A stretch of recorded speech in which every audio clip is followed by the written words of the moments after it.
మాత్రా స్పర్శాస్తు కౌంతేయ శీతోష్ణసుఖదుఃఖదాః ఆగమాపాయినో నిత్యాస్తాంస్తి తిక్షస్వ భారత.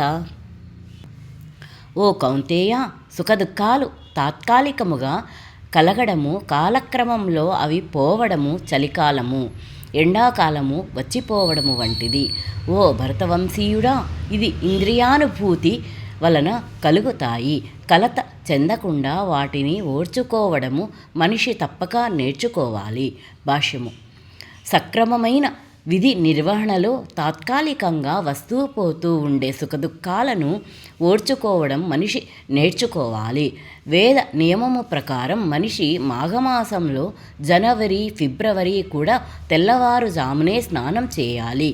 ఆ సమయంలో చాలా చలిగా ఉన్నప్పటికీ ధర్మాచరణకు కట్టుబడి ఉండేవాడు స్నానం చేయడానికి సంశయించడు.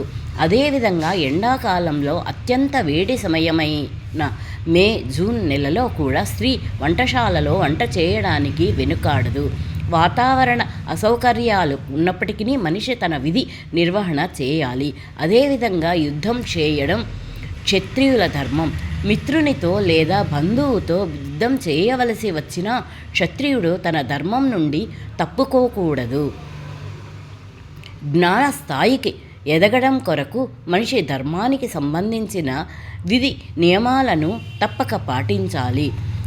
ఎందుకంటే జ్ఞానము, భక్తి ద్వారానే అతడు తనను మాయాబంధము నుండి ముక్తిని చేసుకోగలుగుతాడు. అర్జునుని 2 పేర్లతో సంబోధించడం కూడా ముఖ్యమైనది.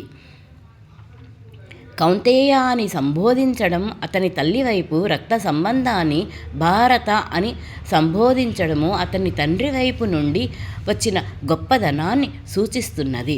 2 వైపుల నుండి అతడు గొప్ప వారసత్వం కలిగి ఉన్నాడు. గొప్ప వారసత్వం విధి నిర్వహణ విషయంలో బాధ్యతను తెచ్చిపెడుతుంది. కనుక అతడు యుద్ధం మానకూడదు.